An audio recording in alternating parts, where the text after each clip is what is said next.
So it's still winter, so we're still making soup, and I wanted to share this for a little while. Just haven't made the time, but it's for condensed soup, and you can do it with. I did it with mushrooms. You can also do it with celery.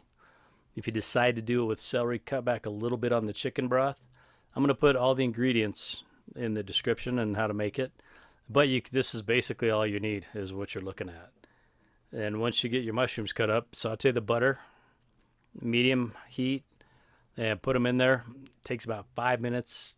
Depends, yeah, about 5 minutes, and it should look pretty close to this.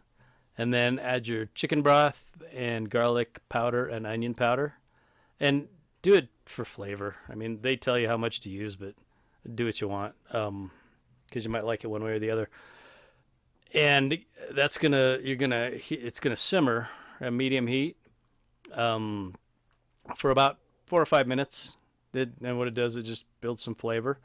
And then just before you're gonna put in your milk and flour, turn it down to low, and let it, like the last 2 minutes, let it sit there on low, because when you put that milk and flour in, it's only gonna be like a minute, and you're gonna want to stir it. Make sure you get those flour lumps out, because when it gets reconstituted, you're gonna heat it. But if you got hard flour chunks in there, it doesn't taste good. I've failed at that before. And like literally, like it's gonna take like a minute, and then take it off the heat. I use the Instapot instead of using the stovetop, but you can put it in pretty much anything. And this is like a 10-minute deal. And then when you reheat it, 2 cups of water. I usually start with like a cup and a half, just to get the thickness I want.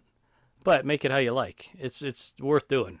And one thing I like about it, you can take it to people, like when they have an illness or a death or something in the family, and it'll keep for 4 or 5 days. You can also freeze it for a long, long time. Just get the air out. But a little soup recipe. Try it with celery. Try it with corn, cream of corn, cream of potato, whatever you want, and it works. So, all right. Have a great day.